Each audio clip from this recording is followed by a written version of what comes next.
இன்னைக்கு தௌஹீத உள்ளத்தை சுமந்திருக்கக்கூடிய நம்ம, தௌஹீதை பேசக்கூடிய நம்ம, இபாதத்துல ஈடுபடக்கூடிய நம்ம, இந்த விஷயத்துல நம்ம எப்படி இருக்கோம்? இந்த விஷயத்துல அல்லாஹ் மன்னிக்கவே மாட்டேன் அப்படின்னு சொல்லி ஒரு மனிதனுக்கு அல்லாஹ் உரிமையை கொடுத்திருக்கான். அந்த அடியான் மன்னிக்காத வரைக்கும் நான் மன்னிக்க மாட்டேன். இன்னும் நீங்க செஞ்ச அமல்கள்லாம் உங்களுக்கு கொடுக்கப்படும் தெரியுமா? எப்பேற்பட்ட அமல்கள் கொடுக்கப்படும்? நம்ம வாழ்க்கையில செஞ்ச எந்த அமல்கள் சாலையான அமல்களோ, எந்த அமல்கள் அல்லாஹ் ஏற்றுக்கொண்டு எந்த அமலுக்கு அல்லாஹ் கூலி கொடுப்பானோ, எந்த அமலுக்கு ஜென்னா கிடைக்குமோ அப்படிப்பட்ட அமல்கள் அல்லாஹ் என்ன பண்ணுவான்?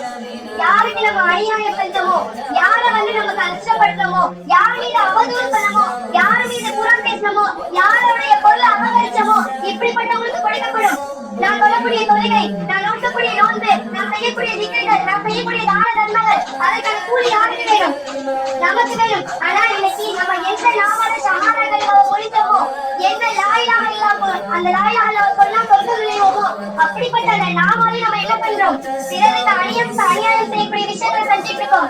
ஆனா நம்ம நல்லா விலகிக்கணும். சித்தி விட்டு நம்ம விலகிட்டோம்.